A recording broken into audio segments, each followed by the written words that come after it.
네, 안녕하세요. 김우탁 노무사입니다. 이번에는 이제 실무 강의로요.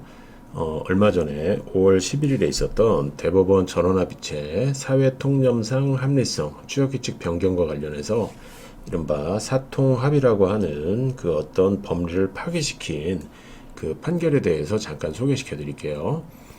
실무적으로는 사실은 사회통념상 합리성을 가지고 밀어붙이는 경우는 저희가 제 개인적으로는 그렇게 많이 보지는 않았어요. 사실 저도 이제 교과서에서만 봤던 거고 제가 실제로 자문하면서는 별로 본 적은 없는데요.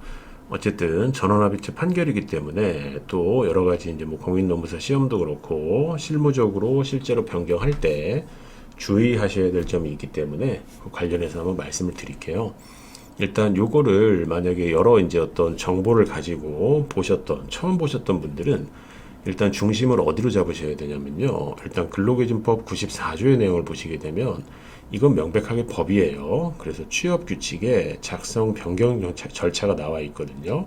그래서 취업규칙을 작성 또는 변경할 때는 만약에 과반수로 조직된 노동조합이 있으면 그 노동조합이 동의의 주체고요. 과반수로 조직된 노동조합이 없으면 근로자, 그냥 뭐 정수값으로 말씀드리면은 51%의 의견을 들어야 한다. 이렇게 돼 있어요. 다만 관련된 이 판결은요. 불리하게 변경할 때, 안 좋게 변경할 때는 그 근로자 과반수의 동의를 받아야 한다라고 해서 법학계에서 이게 효력 요건으로 인정된다라는 거는 거의 다 인정하는 거였어요. 근데 이런 94조 1항 자체를요. 약간 뭐 무시하는 것까지는 아니지만 이걸 뒤집는 패자부활전으로 나가는 게 어떤 거였냐면 보통 이 취업규칙 불이익 변경의 효력과 관련해 가지고요. 효력과 관련해서 이 사회통념상 합리성이 인정되는 경우가 종종 있었습니다. 자, 이거는 지금 방금 제가 법제처 홈페이지 근로기준법으로 설명드린 것처럼 집단적 의사결정 방식 또는 집단적 동의라고 부르고 있는데 이게 없었다고 하더라도요. 사회통념상 그냥 뭐 쉬운 말로 얘기하면은 상식적으로 그럴 수 있다.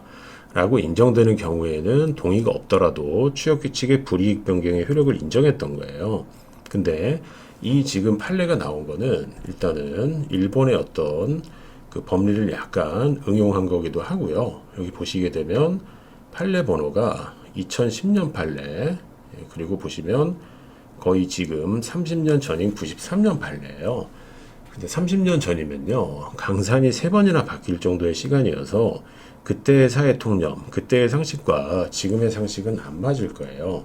그래서 이게 법적인 안정성이 떨어진다라는 비판이 굉장히 여러 루트에서 이제 제기가 되었거든요.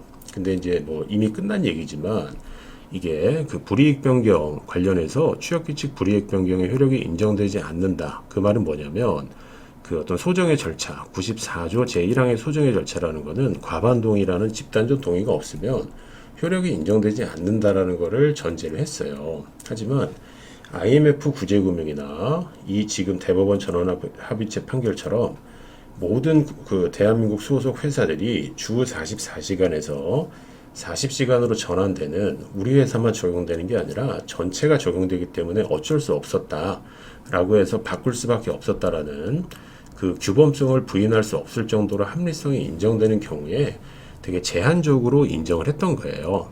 하지만 관련된 지금 대법원 어떤 이제 그 지금 공보 관련해 가지고 발표된 자료거든요.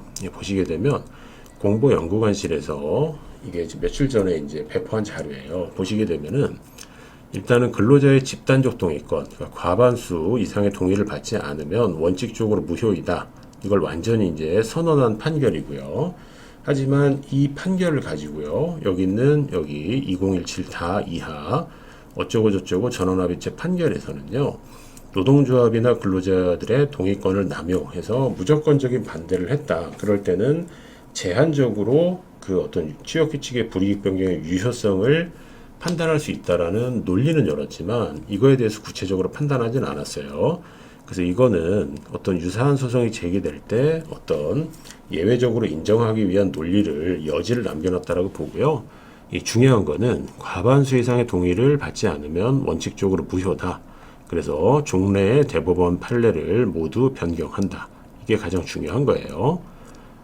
자, 그리고 이 사안의 개요는요, 아까 말씀드린 대로 주 40시간으로 바뀔 때 간부사원의 취업규칙을 별도로 만들었고, 그 당시 주 5일 근무제 말고요, 주 6일 근무라고 표현을 하게 되면 토요일 반일 근무했던 옛날에 44시간일 때는요, 연차에 상한이 없었는데 이 법이 바뀜에 따라서 상한을 신설을 한 거예요. 자, 그리고 2011년부터 모든 대한민국의 5인 이상 사업장이 주 40시간이 적용이 됐고요. 또 공교롭게 이때 미지급 연월차 휴가수당의 지급을 청구하는 청구를 추가로 했던 사안이에요. 그래서 이제 1심과 여러 가지 소송 경과가 발표된 자료에 있는데, 이 중요한 건 뭐냐면요. 여기 보시게 되면 아무리 모든 사업체가 다 변경을 하는 사회통념상 합리성이 있다고 하더라도 94조 1항의 단서가 요구하는 집단적 동의를 받지 않았으면요, 이제는 아무것도 아닌 무효라는 거예요. 그래서 다수 의견의 7명이 지금 예를 들어서 사회통념상 합리성으로 대체할 수 있는 것이 아니다. 그 이유는 집단적 동의라는 것은 1대1로 싸우는 게 아니라 근로자 집단과 사업자가 싸운다는 표현이 좀 그렇지만 노사 대등 결정 원칙인데 여기에 위배된다 이거예요. 그래서 우리가 알고 있는 집단 동의는 1989년 근기법 개정으로 이 명문화되기 시작을 했었기 때문에 이 부분에 대해서는 법이 먼저다라는 거고, 그리고 아까 말씀드린 대로 강산이 여러 번 변하는 그 세월의 앞에서는 사회통념상 합리성이라는 상식 자체가 확정적이지 않기 때문에 법적 불안전성이 크다. 그래서 적어도 불이익 변경을 할 때는 설득과 노력을 해야 된다. 근데 이거에 대해서 동의권 남용을 했을 때는 나중에 관련돼 가지고 판단을 하겠다. 이런 의미예요. 근데 정리하게 되면요, 그 실무적으로는 사실 제가 이제 어떤 취업규칙 불이익 변경 업무를 할 때 저는 이제 미미한 노무사이기 때문에 사회 통념상 합리성으로 밀어붙인 적은 없고요. 대부분이 아니라 제가 했던 경험에서는 100% 과반수 이상의 의견 청취 또는 동의를 받고 고용노동부에 신고를 했었거든요.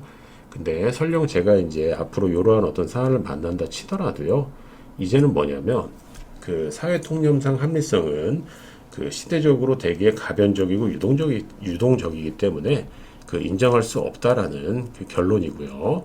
추후에 유사한 판결이 있을 때 이 동의권 남용 이걸로 개별적으로 판단하겠다라는 그 어떤 여태까지의 사회 통념상 합리성을 완전히 파기하는 그러한 판결이라고 볼 수 있습니다.